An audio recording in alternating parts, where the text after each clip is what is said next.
안녕하세요. 저는 인도네시아에서 온 어윤경 선교사입니다. 저는 8년 전에 인도네시아 선교사로 파송되어서 지금까지 사역하고 있습니다. 저는 20년 전도 더 됐네요.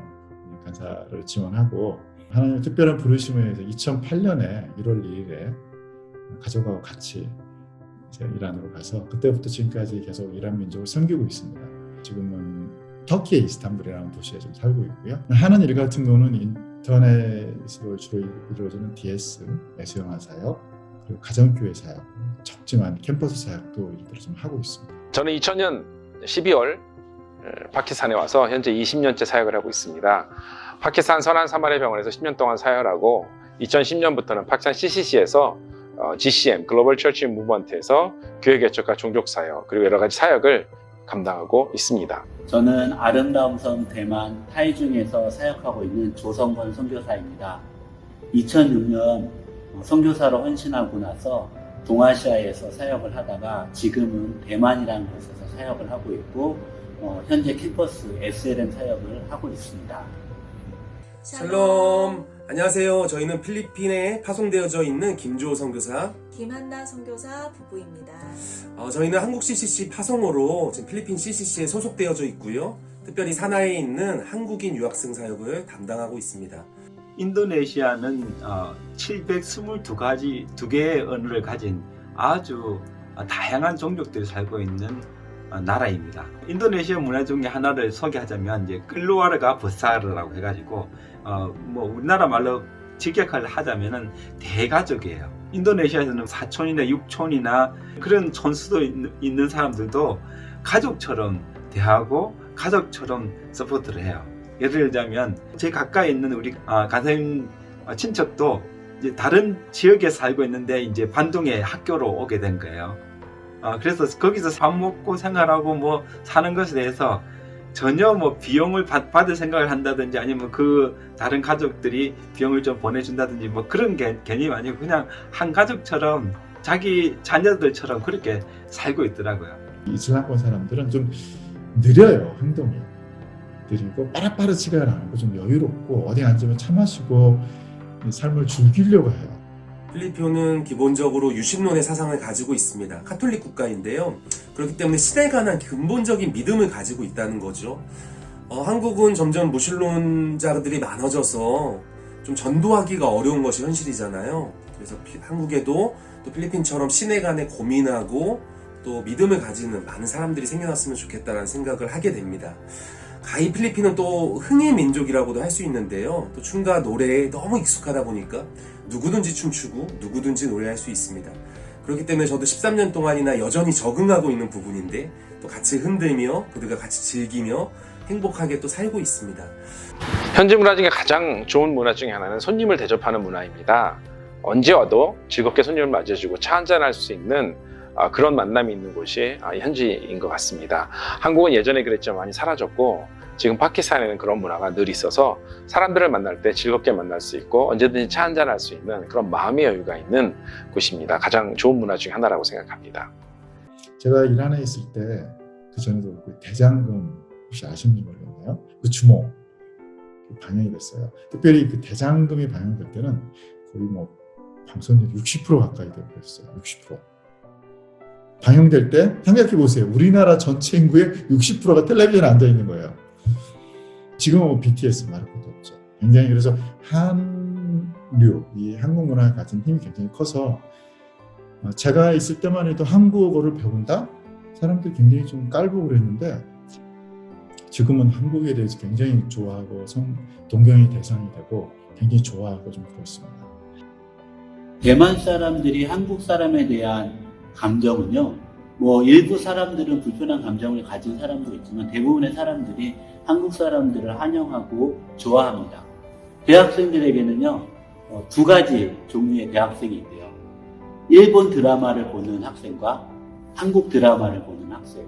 그만큼 일본과 한국에 대한 관심이 많고 한국 사람들이 이 대학생들을 접했을 때 너무 적극적으로 환영해주고 좋아해주고 반응해주는 것이 어떻게 보면 대만에서 살면서 주는 하나의 행복이고 기쁨인 것 같습니다.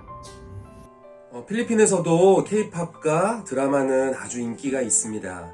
그렇기 때문에 메트로 마닐라 바깥으로 나가면은 한국인들에 관해서 아주 호감이 있고 또 동경의 대상이 되기도 합니다. 그러나 메트로 마닐라 안으로 들어오면요, 외국인들이 너무 많기 때문에 그저 한 명의 외국인으로 여겨질 때가 있습니다.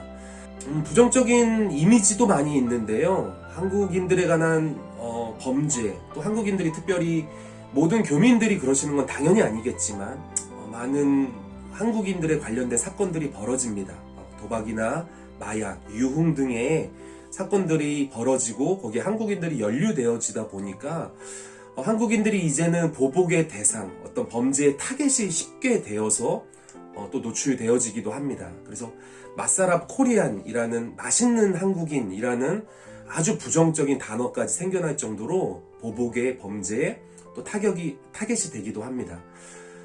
또 쉽게 화를 내는 또 이지 앵그리, 또 한국인들이 좀 다혈질적인 성격들을 많이 보여주다 보니까 그렇게 한국인들에 관한 부정적인 이미지가 되어져 있는데, 이것은 어쩌면 우리 한국인들의 가슴 아픈 또 자아상이 아닌가 생각되어집니다. 하나님의 살아계심을 언제 느끼냐고 물어본다면 순간순간 느낀다는 생각이 듭니다.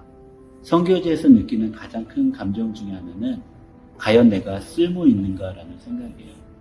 언어가 다르고 환경이 달라서 0부터 시작해야 하는 그런 환경 가운데 자신의 부족함을 자주 느끼게 되고, 그럼에도 불구하고 일하시는 하나님을 경험하게 됩니다. 하나님이 하시지 않는다면 할 수 없는 일을 하고 있기에 순간순간 하나님을 경험하고 살고 있다는 생각이 듭니다. 저희가 처음 이 동아시아에서 사역을 시작을 했을 때 저는 동아시아에 와서 처음 중국어를 배웠거든요. 2명의 스틴터와 함께 이 처음 사역을 시작을 했는데,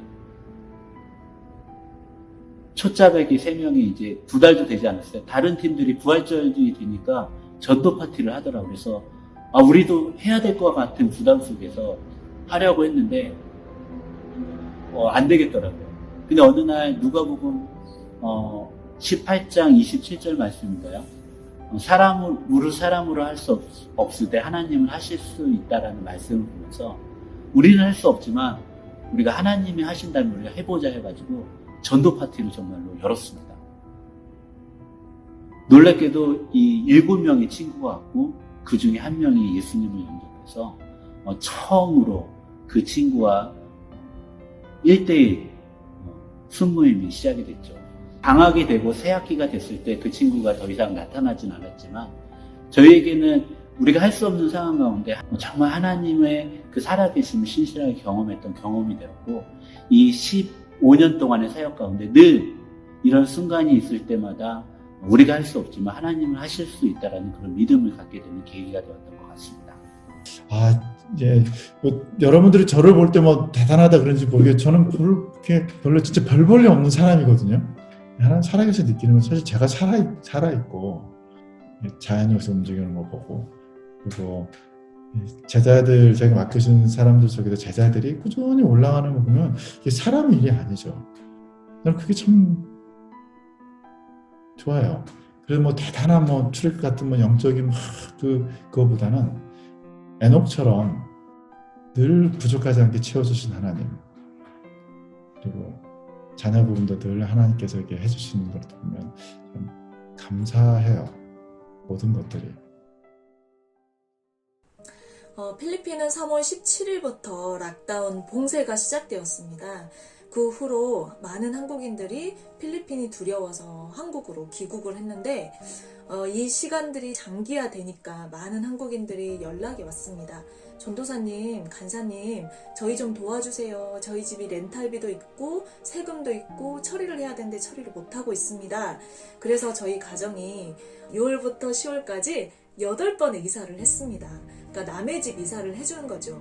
패킹을 해서 한국으로 보내주기도 하고 집을 정리하기도 하고, 그러면서 육체적으로 좀 피곤하기도 하고 힘들었지만 많은 것을 느끼는 시간이었습니다. 누군가를 도울 수 있고 락다운 시간 동안 이런 식으로 누군가를 섬길 수 있구나, 이런 좀 의미 있는 시간이었던 것 같습니다. 실은 대만은 한국과의 영친 지역이기도 하지만 그렇게 이렇게 중요하게 많은 사람들이 선교로 오는 나라는 아닙니다. 처음 이곳에 이제 사역을 하면서 그동안 스틴트가 왔던 사람들도 손으로 꽂힐 만큼 많은 사람들이 관심을 갖지 못하는 선교지였는데요. 감사하게도 이 대만은 코로나 상황 가운데 방역을 잘 했던 나라 중에 하나가 되었고, 현재 대면으로 대부분의 모임이 진행이 될 만큼 방역 시스템이 잘 되어 있는 나라입니다. 그러다 보니까 이런 코로나 상황 가운데 많은 선교지가 문이 닫히고 스틴트나 여러 가지 갈 수 없는 상황 가운데 감사하게도 이 대만은 스틴트를 받을 수 있는 여건이 되어서 다른 지역에 마음을 가졌던 친구들이 이곳으로 전환해서 오게 되고, 현재 7명의 스틴트가 대만에 와서 사역을 하고 있고, 다음 학기에 곧 있으면 4명의 사람이 더 추가로 오게 되는데요. 만약에 코로나 상황이 아니었다면 아마도 이런 일이 없었을 텐데, 하나님께서 이런 어려운 상황 가운데 또 다르게 새롭게 대만을 사용하시는 하나님의 그 새로운 그 계획을 발견하게 됩니다. 그것이 저에게는 감사가 되고요. 스틴트뿐만 아니라 중국에서 많이 추방됐던 선교사님들이 현재 대만으로 많이 들어오게 되었고요. 최근에 5년 동안에 들어왔던 한국 선교사님의 비율이 이전에 있었던 대만에 있는 한국 선교사님 비율보다 더 많을 만큼 그 한국뿐만 아니라 많은 지역에서 선교사님이 대만에 오고 있고, 대만을 통하여서 다시금 중화 선교에 대한 꿈을 갖게 되는 것이 어떻게 보면은 이번 코로나 속에서 보게 되어진 하나의 감사인 것 같습니다. 선교사로서 누려가는 특권은 부족한 제가, 죄인 같던 제가 하나님의 역사에 참여하고 있다는 것, 그리고 하나님이 한 영혼을 변화시키는 그 생생한 현장 가운데 있다는 것, 그것만으로 엄청난 특권이 아닌가 생각되어집니다. 그리고 현지의 문화 속에 적응해서 살아가면은 다름 때문에 힘들 때도 있지만, 그 다름을 통하여서 저희들이 하나님을 더 의지하게 되고 하나님을 찾아갈 수 있다는 것도 선교지에서 누려가는 큰 특권인 것 같습니다. 선교 살아가면서 가장 큰 특권 중에 하나는 하나님이 일하시는 것을 보는 것입니다. 물론 한국에 있어도 볼 수 있지만, 특별히 선교지는 하나님이 급하게 그리고 놀랍게 일하는 것 중에 하나입니다. 선교의 일을 하면서 하나님 나라가 어떻게 지속적으로 빨리 확장되는지를 볼 수 있고, 하나님의 뜻을 알 수 있는 귀한 장소가 바로 선교지입니다.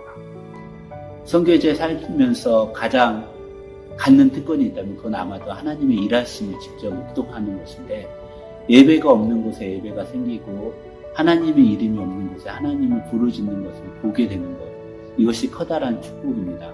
하나님이 준비해 놓으신 선교라는 밥상 가운데 이 순종이라는 이름의 숟가락을 두고 하나님이 예비해 놓으신 영혼을 만나는 것, 다시 태어난다 해도 다시금 선택하고 싶은 삶이라는 생각이 듭니다. 그러게 하나님께서 저를 왜 선교사로 부르셨는지 저도 모르겠습니다. 처음에 하나님께서 부르실 때 순종하지 못했었던 기억들이 많이 납니다. 그러나 시간이 지나고 사역을 하게 되면서 하나님은 하나님의 역사들을 스스로 이뤄가시는데, 하나님의 필요할 때 부르시는 사람들, 그리고 하나님은 그 순종하시는 한 명을 찾으시는구나라는 생각들을 많이 하게 되고요. 매 순간마다 하나님 앞에 순종하고 복종하며 살아가는 것이 선교사의 삶이 아닌가 생각됩니다. 광야에서처럼 하나님 외에는 바라볼 것이 없는, 꼭 하나님만 바라봐야 되는 그런 상황으로 하나님께 여러 가지로 모시더라고요. 그래서 정말 하나님을 하나님 한 분만을 바라보고 또 그분만을 의지하고 그분만을 향해서 쫓아가는 삶들이 어쩌면 선교사의 삶이 아닌가라고 생각이 됩니다.